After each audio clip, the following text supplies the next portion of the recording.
Empire.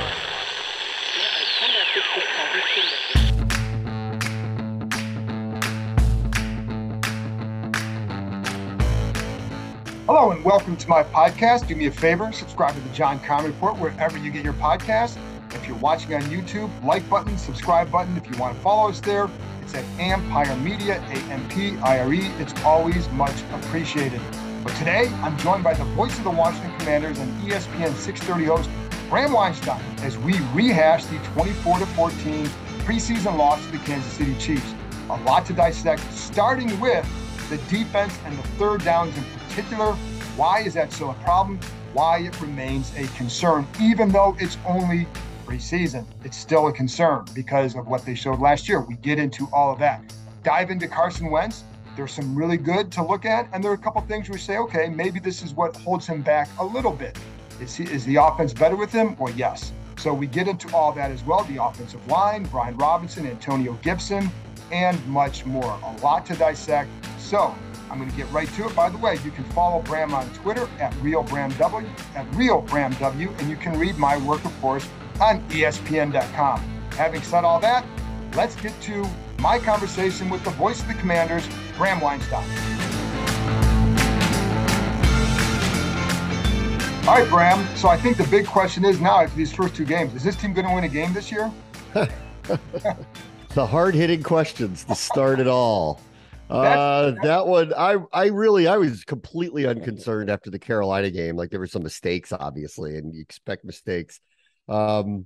Yesterday wasn't great. I mean, like you, I have not rewatched it yet, so it's really hard for me to really give a true opinion. But just in reacting off of the first quarter, that was not good. And, like Pat Mahomes did a couple of things that only he does. And so I'll take that with a grain of salt, like that crazy, off his back foot, throw back against his body play. And even like the separating play for him is when they got that redo 3rd and 10, and he's got a guy in his face and he hits, 40-yard dime to a guy in the center of the field who's not even a starting receiver.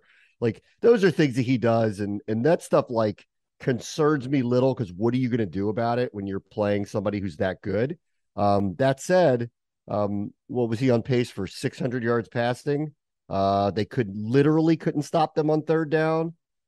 There's a lot to be concerned about, and I'm more concerned obviously about the defense than I am the offense, because I think there's a lot of things that were happening yesterday that I think I don't want to go too far being critical about, because they were really undermanned.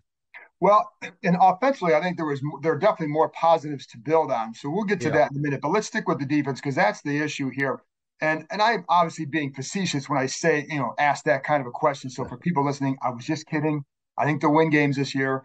But the question is, how many will they win? And it comes back to this D. And the problem is that this is what we saw last year. I think if this defense had been better in those areas, I think the panic level or the frustration level or concern level would be lower. But they weren't good there. And so that's where I'm focusing on that side of the ball too. And Ron Rivera brought up rush discipline. That was something that was an issue last year too. How big a concern is that? And do you feel like they can get that fixed? He's vocalizing it again. Here we are at the end of camp. He's vocalizing it again. Last year, he described it with the vague term maturity. And this is what he meant, actually, that he wanted them to play within the context of their scheme using the techniques that they're trying to teach them. There was a lot of pushback and a lot of friction. Came to a head this summer with the firing of a defensive line coach in the middle of camp, which, had it happened 6 months ago, I wouldn't have been surprised one bit. Just the timing of it was unusual. So getting the message across and getting them to play within the context of the way they want them to play has been a struggle, for sure. And even when I talked to him, Coach Rivera, a few days ago before the game, he did kind of bring it up again. And so he's vocalizing this. Like, he's starting to say it again, that we're asking them to do something. We've been pushing them to do it for 2+ years. We're not getting the results that we want. And, he'll readily admit these are very singularly talented people, but they're asking them to play a certain way. They don't want them taking 2 gaps. They want them to take 1. They want them to go vertical. They do not want them to, for lack of a better word, freelance. And it's funny, like you saw it a lot, now that he like kind of brought a lot of attention to it. How many times did that third string quarterback just kind of run through gaping Oh holes in yeah, the there middle was. of their defense? And they were just wide gaping holes. It wasn't like he was spooked and just running. He like these wide gaping holes. And I think it does without, speaking for the coaches, because I'd rather hear it from them. It kind of falls in line with what they're concerned about. They have these really talented people who just aren't playing in the context of the defense that they want them to. And I'm glad yesterday didn't count because they were exposed pretty badly. And I thought it was pretty interesting that he's bringing it up again, because I've said this for a long time. And, I love all the upgrades to the offense. I think the offense should be way more competitive, should be way more explosive, should be able to score a lot more points, should be able to hold up its end of the bargain differently than in the last couple of years under Rivera. I still believe that the defense and the defensive line, that's the unit that will take this team as far as it will go. And if they're not going to be productive, or they're not going to be game changing, or they're not, at least in the eyes of the coaches, play team football the way that they want to play team football, they're going to have a problem. So, and they're going to have a problem against quarterbacks like that. Like that's where they're going to really have a problem. Well, and sticking with the rush discipline too, and you bring up the backups, and obviously those are backups, but Yeah. some of those backups are going to have to play. Effie Obada a couple of times. I don't know if it was necessarily him, but you see guys out, you see a gap created, like, well, who might be out of their lane? And there are a couple of times maybe it's him but he's less of a concern than some of those starters doing that. But the funny thing is, when on some of those third downs, I'm not even sure that it was rush discipline because Mahomes just bought time. I think there were other examples, not so much on third down, but there's also, in some cases, defensive backs not sticking to their guy tight enough. Like there was one that McCain was in coverage, and it started off his zone, but you lock on your guy, and he takes a peek over here, and for Mahomes, that's all you need because now the guy's open enough. Where you're going to throw that? Curl gets beat on one of those plays too, and those are guys that have to be better in those situations. But it starts with the rush. If the D line is going to be your bell cow, as they've talked about for a couple of years, they have to be better and get home a little bit more, right? Oh yeah, of course. And even in the case of like, you're bringing up those were backups. Those were their prime that's what backups. I'm saying. That's what I Like mean. this, That this was is my not point. the classic. There were That, 4 or 5 guys right. out there that That we was know my aren't going to point make on the that too. team. Yes. Yeah. Actually, like that was the backups. Like those are the guys who are going to be, defensive linemen 6 through 9 on Right. this roster that were doing the same thing. So that's why I bring like I'm not going to, go after third and fourth stringers and have a hard time making the team. But like that is what was happening. Like the starters played a long time yesterday. Like for the most part, they played a long time. I think the offense would have gone longer had it not been for all the injuries and the concern that went into it. But they actually played longer than I expected them to based on that. But defensively, they kept most of the starters out there. Actually, they stayed out there after Mahomes was done. So, like, this was as dress rehearsally as they could get. They played an elite team, right? A team that like is in the AFC Championship every single year and wins 12 games every single year. And they didn't look ready for prime time. So, and I'll hear out all the spin, about we're not showing everything, and I'll hear all of that. And the game doesn't count. I'll hear all that out too. And that, don't believe exactly what you see in the summer. Things can change in the fall. I've seen this a million times. So I'm not making any rash judgments here. But if you just go off of, they put some stock into this is the one where we're going to play our guys a little bit longer. They played an elite team. It's a measuring stick game. They failed yesterday. I mean, there's no other way to look at that, really.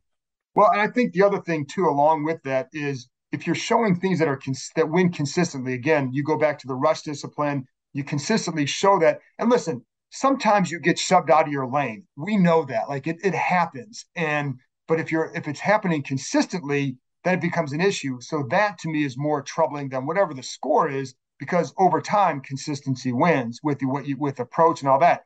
When you see certain penalties happening, that's what gets you in trouble as well. And so I think that's where the frustration comes in, that you can control those more than, hey, you're not game planning or you're not doing this or that.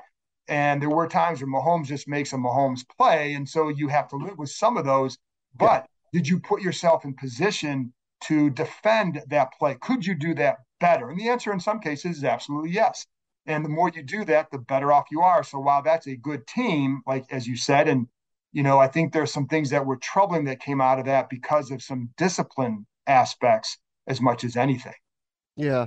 I mean, it's frustrating. It really is because it's funny. Like a lot of these things that we were talking about last year and even the year before then, they're happening again. And again, I don't want to go too far because it's preseason, and in a week, this record will be 0-0 again. So it sounds worse than it really is, and everything's clean slate in a week and a half. But like there are things that have been overarching issues for this team and has led to it not being able to have an over 500 record the first 2 years here. Slow starts in games. They've been behind 10-0 and 14-0 to starters, right? To start both of these games. And in the case of the Chiefs, I mean, that was scary bad, actually, for a quarter, the way they were just literally walk down the field on them. And again, Mahomes did a couple things that I really, I don't, he'll do that to everybody and it'll make you look bad. But that's largely when you're 6 for 6 on third down and you have two 80+ yard drives and they make it look easy. And they're scoring in third down situations in the red zone. That's a little on you. That's a little on you. And they need to take responsibility for that. So they're starting slow in halves. They come out, they start slow. They've been behind in so many games the last couple of years. So here we go again with that, where they're starting slow. Same thing with the second half. They start slow in the second half. So every time they come out of the locker room, 4 halves, they start slow. The last couple of years, with slow starts that have been losses early in the season, they've dug themselves giant holes. They better not do it this time. Like their schedule is totally set up for them for that not to happen. Right. So, I think what the big fear now off of seeing this for a couple of weeks is, are they going to lose to Jacksonville? Because to your point, they're going to win games. Like I'm not worried about that. Like the normal course for them is things tighten up, things get better, they make adjustments, but it feels a little late on the adjustment side often. And if they end up losing games to Jacksonville and Detroit, they are going to really regret it this time around. And I don't know that they're going to dig out of the hole and get to the places that they want to get to.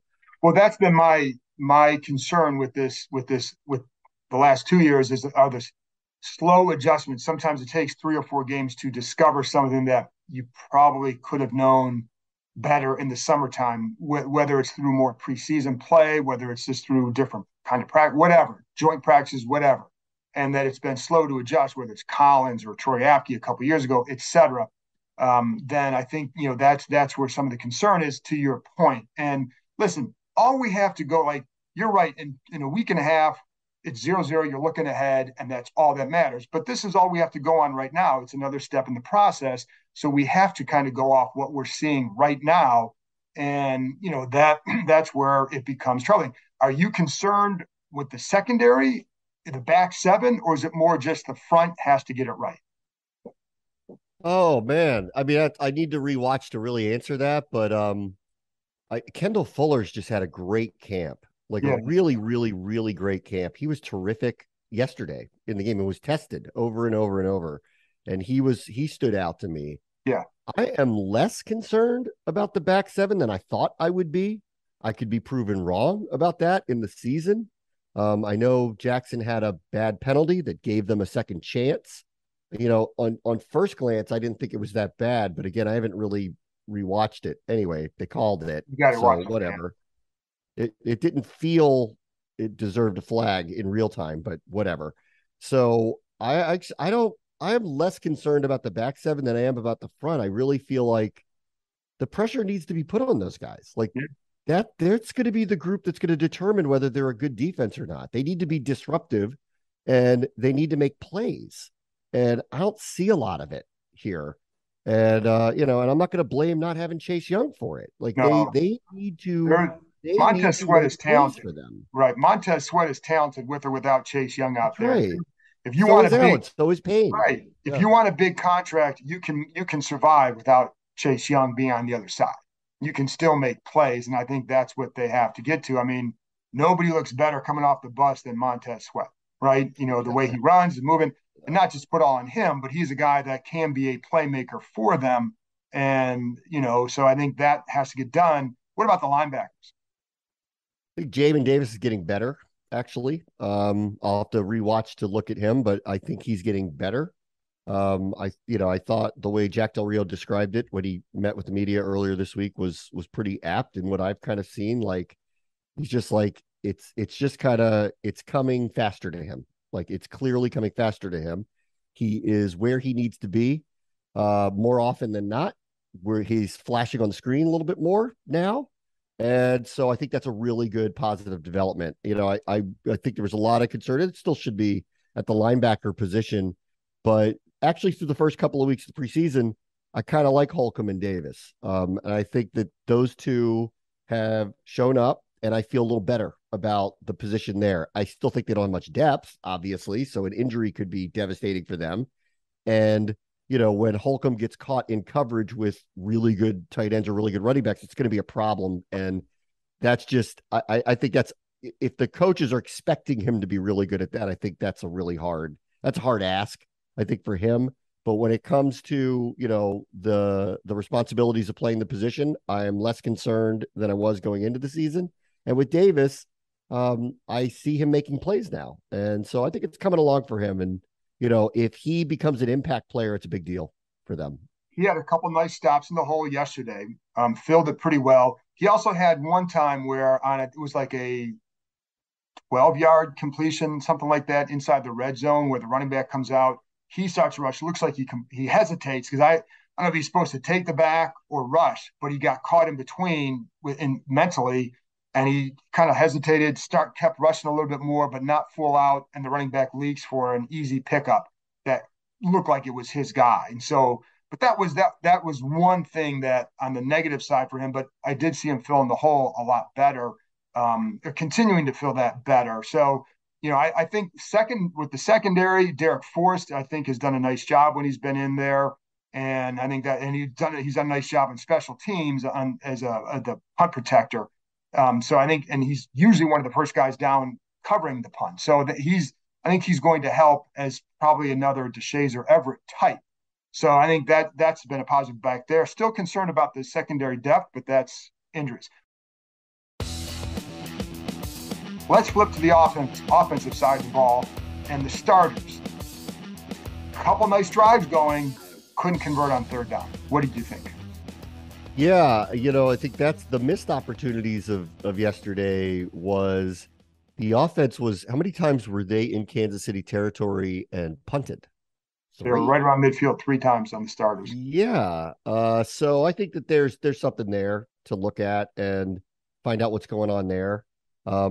I will say, like, just overall, again, while the results weren't there with scoring, which is a disappointment, I do feel like Wentz is kind of in control here. And, while I'm not really sure how much they're showing, and I think that's a good thing for them, honestly, because, like, why would you show what you're going to do when you have so many different pieces? The parts that they are working on seem to be comfortable for him. Like, all the stuff, kind of the wild, like, oh man, he's going to be all over the place, or he has no confidence, or he's going to look terrible. I don't see any of that. Like, you can nitpick a lot of things, and we can do that here if you want to, but just largely a comfort level part of it, I actually feel pretty good through a couple of weeks for him, albeit with not much in terms of results. And yesterday, what's disappointing, and like not unlike I would say about the Carolina game, where if you went and looked at the stats, like, and it's so hard to do this because it's a preseason game and all these different people play, but if you went and looked at the stats of the Carolina game, they gave up 288 yards in total. The Carolina quarterbacks were 17 of 38. They rushed 30 times for 90 yards. Like, these are all like winning metrics, huge winning metrics, but they turned the ball over 2 times. They had a bunch of penalties, and they lost. Like, that's how they lost. Like, realistically, in this one, like, I would look back and go, the defense is going to have a hard time stopping Kansas City in general because it's Pat Mahomes in Kansas City, and they were getting lit up. If you can't convert third downs on the opposite side of the 50 and you're punting the ball, you will lose. So the situational football part of this for the first couple of weeks, there's a lot left to be desired for sure. But if you're just like, is this guy comfortable? Does he look like, he's going to play a little more like the guy we remember in Philadelphia and a little less like the guy we heard about in Indianapolis? I feel actually pretty good. And I did think the one thing I thought that was interesting that they did a lot of yesterday was they purposefully put him under center, like over and over and over and over and over. So clearly they want to work with that aspect of his game for this particular team. And I agree with it because he is really good pre-snap with ball fakes, and putting him under center, I think, gives them a look of, are they going to run or are they going to throw, and gives him some comfort level as they kind of shift around the running back room a little bit. So I actually thought, like, last week I saw we're going to put Curtis Samuel in motion constantly and see if that helps him, I think, in terms of pre-snap read. And this week, point of emphasis was put him under center and run plays out of it and start to get comfortable in real time doing it from that formation. Play action is going to be that's going to be a key there. He's so very good at play action, very good at ball fakes, very good at getting the ball out very fast. Like, that's the stuff last year that I watched when people were complaining about him, where I'm like, he was excellent at that stuff. And so clearly there are that's the glorified practice of part of it that I saw yesterday. They just did it so many times that it was obvious that that was something they wanted to work on. And I think his comfort level is definitely growing. I think he's starting to develop more of a connection with Terry McLaurin. He had that one nice 18-yard ball over the middle where he throws to a spot in zone coverage, thrown to a spot, and McLaurin is there. So you see McLaurin, as soon as McLaurin it's a deep dig, cuts inside, and ball's coming, right? And it was there. And so that's where you start to see it. What we saw yesterday, too, with him is there are a couple of things that I think hurt that shouldn't say hurt, but some of his flaws show up. So if you remember, he sails the ball to Gibson, right? Yep. On that little out. Gibson is there, but he doesn't. And this is one thing I know is if he doesn't transfer his weight, that ball's going high. And on this one, it was all back. It was no weight transfer. Ball goes up, goes over his head. Missed opportunity with that one. Curtis Samuel, the one where you remember the bootleg rollout gets to Samuel. I would like to have seen him get rid of that ball quicker because Curtis, he was late with that. Right. The corner on that side is retreating. Mm-hmm. You see that now you get maybe a first down, 5 yards, but you're still okay.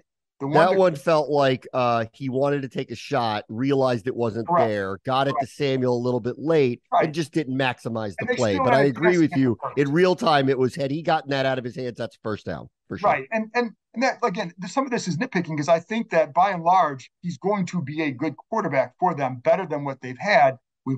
I agree. Said that. So I'm not worried about that. And some of this is nitpicking, but then the sack was another example where it's a 2-man route and it's not open down the field. And you've got Gibson for 6 yards. Get that 6-7 yards back, get a field goal, protect the points, and get something on the board. But then it's like try to extend the play, and then the DN spins off of the double team, and boom, he's done.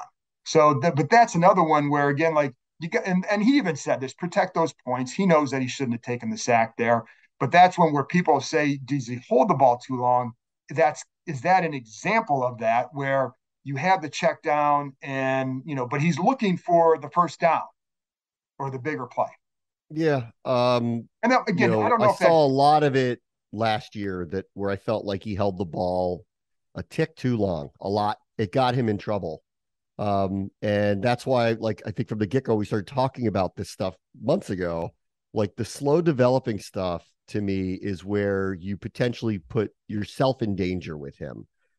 Because he is apt to hold on to it, maybe a second longer than he should. And whether that's a internal timing thing that he could work on a little bit, that all the really good quarterbacks have, they know they've got to get rid of it at this specific point in time, or whether, he does have some ability that a lot of quarterbacks don't. I think he knows this, and he feels like he can buy himself a little bit more time. I have found in recent years in watching him that's gotten him in more trouble than it's been successful. But I do want to I think it's worth pointing out here, because what was it last week? We were talking to some of our colleagues, and, they were talking about, him, and like, there's just this kind of like overarching, he was really bad in Indianapolis, like, thing that just kind of keeps percolating up when we talk about him and if they don't have success. And I'm sitting there going, the guy threw 27 touchdowns and 7 interceptions. He did not have a bad season. Like, was he great? No. Was he Pro Bowl? No. Like, all these things we're talking about, like, was he a little late with the ball? Was he inaccurate at times? Like, yeah. And those are the concerning things about him.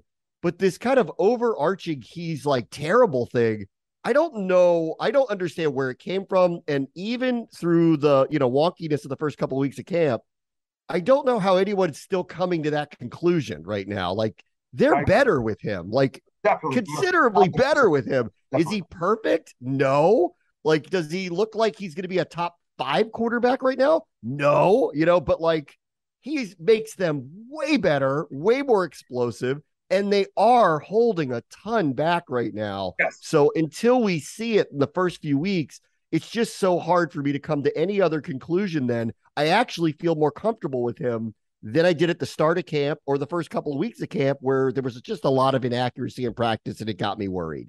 Right. And I acknowledge that what the stuff I'm picking at is what keeps him out of the top 10 right now. Yeah. Those three plays. Yes. He's still a definite upgrade for them, and he still makes them better.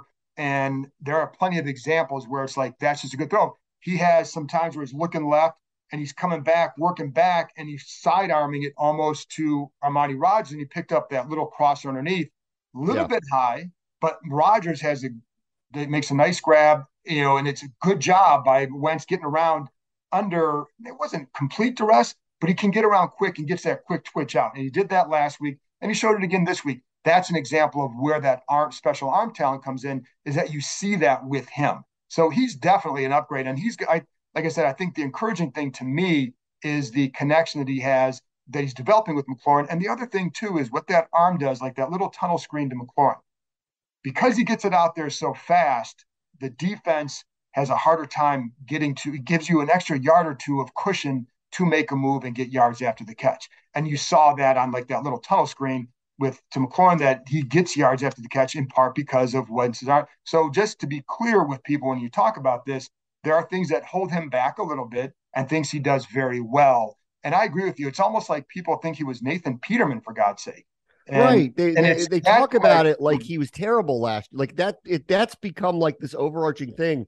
And that was never the case. Like I was nitpicking him to death off of what he did. And I'll, reiterate all the things that I'm concerned about. And some of the stuff about holding the ball a little bit too long or doing some of the Pat Mahomesy things that only Pat Mahomes does well. And that's why he's Pat Mahomes. But Wentz tries some of that stuff. All that stuff is concerning to me. But it doesn't change the fact that on like the level of capability and the level of possibility with him, he's a massive upgrade from what they've had. And it's clear as day when you watch it. And then, lastly on him, and I know we're not talking about this, but it needs to be said every time I hear this. The guy's a hard worker. He's a good teammate. And by all experience that I've had with him so far, seems to be like a really good person who does relate to people. So all of this character assassination, because it came up again with Jim Irsay unsolicited, saying things about him holding them back. And that got in the news cycles again. This guy has been just completely assassinated. His character's been assassinated. And I haven't seen a whiff of any of that. And maybe like they also haven't lost the real game yet. So let's see how it goes when they lose a real game. I haven't seen any of this. So I'm really, I'm at the point now where I'm starting to get defensive of him because I don't see a bad player. I'm hoping he can be a great player, but he's not there right now. I didn't even think he would acknowledge that at this point. But all this other stuff that's said about him, it just feels, at least in our limited experience with him, just not who he is and not true. And so, I'm kind of callousing up now. Like I don't know what's going on here. I don't know what happened last year. But they did him wrong on the way out is the way I feel about it at this point. Irsay I'm a little, I don't know if Wentz is living rent free in his head or what, but like the fact that he keeps bringing it up and I know people ask a guy about it and he's going to answer, but at some point I would just say, listen, we've moved on. But it's like, it does feel like not going out of the way, but certainly unafraid to continue whatever he wants to say about him. And he just wants to blame him for them not making the playoffs. Yeah. Like, I don't get it. I just like, don't even, I've never seen anything like this. It's the owner doing it too. It's really weird. Like it's really, really, really weird. And I don't know, like, I don't know what, only they know what it is, but then all I can do is go back and watch them. And I'm like, that guy was 9-3 at one point in the middle of the season. He wasn't bad. Like, what are you talking about? Like, again, like, he's not a bust quarterback. He didn't have 7 touchdowns and 13 picks. Like, what are you talking about? Right. And so let's move on a little bit because the O-line, it's funny because one of the reasons he wasn't going to play more was because the O-line, he's missing basically 3, there's 2 starting guards, and then Charles Leonard was out because for a medical thing. I don't know if he was just sick or what, but minor thing from what we understand. But so you're missing 3 stars on the line. I thought they did a pretty good job of protecting him. I thought, like, I mean, I know you haven't had a chance to watch, but like when I'm watching Sadiq Charles, I thought he did a nice job. And that's to me is an encouraging thing if that kid can stay healthy, because he's got the talent to take over at some point. And I think with these guards, he's going to need to play more. But what did you think of the line in general? I was very nervous Yeah, about that yeah, yesterday. And I think it just derailed everything that they wanted to do, at least initially, which was they were going to play everybody for a half. And there was just no way that they felt comfortable between the line and the tight ends. This guy, Aaron Montero, who is all of a sudden thrust into a starting position and played both guards yesterday for yep. practically the entire game because they're out of people. I thought did a pretty good job. There was one glaring one in the second half, but he was playing the whole game, like as someone who's deep on the bench. Lucas has barely practiced and was playing left tackle, and they had him on a pitch count. Roulier's making his debut, and they got him on a pitch count. We saw Cosme practicing at guard in the middle of the week because they're running out of people, Nobody. and they're running out of people. So I think they got through. I hope the Leno thing is not serious. I hope the Schweitzer thing is not serious. I hope Norwell comes back soon, because if they don't, there's going to have to be a contingency plan. When I asked Rivera about it last week, he said they're not there yet with that, but there's no way they're not thinking about it because there's just too much attrition. But to your point, I actually felt like they protected pretty well. Yeah. They actually ran the ball pretty well. And the Matsko magic continues because I don't know how they did it, frankly. That was a terrible matchup for them yesterday. But that's what I'm saying. So like that was, but again, I've never worried about their depth up front, but they've got to keep guys healthy. And it is concerning that Norwell and Turner are not out there, and neither is Wes Schweitzer because you get to the regular season and you don't want to be going with this guard tandem. Although, like I said, I was encouraged by what I saw from Sadiq Charles. Let's see if that continues. What about Brian Robinson? Looked good. I don't know that we have a running back controversy, but it is certainly arrows pointing up on 8, getting the majority of rushes when we go into kind of a standard operating procedure offense.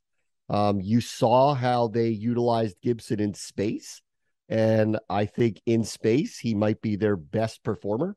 So maybe they've just come around to, it feels like we're just done trying to figure out how to make him a productive, consistent inside the tackle rusher.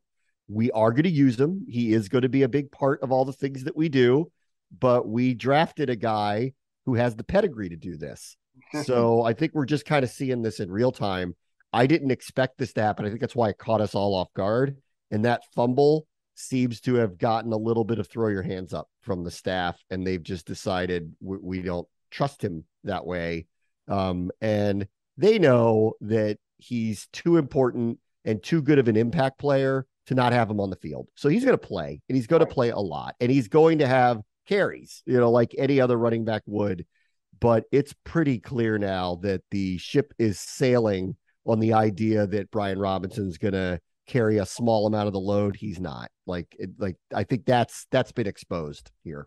Well, what I like about Robinson especially is, first of all, when he's going through the hole, watch him, two hands covering the ball, and he's lower, right? So you're coming at his shoulders, and he does that consistently, always leaning forward. And I love that because he's not going to be explosive, but if you can get that 3, 4, 5, 6, 7 yards consistently, then you're consistently putting yourself in good situations. And I think that's what he does. There was one time with Gibson too, and I still like Gibson. I still think he can help in space and all that. But one of the things that troubled them last year that I remember talking to coaches about is that if you see a defensive back in the hole, attack them. Don't turn away from them and try and go outside.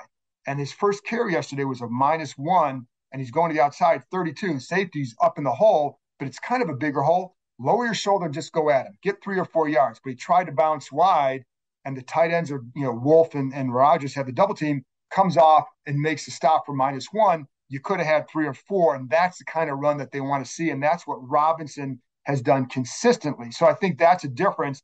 But Gibson in space, they can motion him out of the backfield. They like him in the backfield. I know everybody said, oh, he was a receiver in college. He would have been a raw talent at receiver, but using him as a weapon out of the backfield in that role can be very good for you. And, they didn't have McKissick yesterday, so he's handling that role. So I still think he can play, but I think Robinson's consistency will be the difference for this staff.